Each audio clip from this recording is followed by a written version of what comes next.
The voting referendums in 4 areas of Ukraine partly held by Russian forces that would allow large swaths of the country to be annexed by Russia have ended.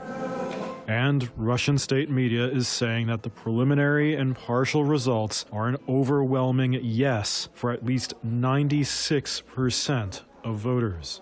The polls, long condemned by the Ukrainian government and Western allies as a sham, now set up a possible major escalation in the war. This was the separatist leader of the Luhansk region voting earlier on Tuesday on Russian state television, saying it's a historic moment and that he's voting for a happy, bright future for their children and grandchildren. What happens next is a dire question.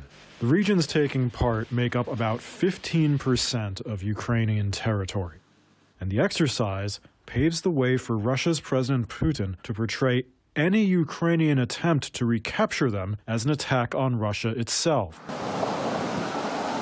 Also, just hours before polls closed, one of President Putin's allies issued a stark new prediction and warning over the use of nuclear weapons in the conflict. That if Russia did use a nuclear weapon, that NATO would be too afraid to respond with their own, and that NATO would still not directly enter the war either. The comments were made by Russia's former president and now deputy chair of its Security Council, Dmitry Medvedev. In a post on Telegram, he wrote, quote, "The demagogues across the ocean and in Europe are not going to die in a nuclear apocalypse."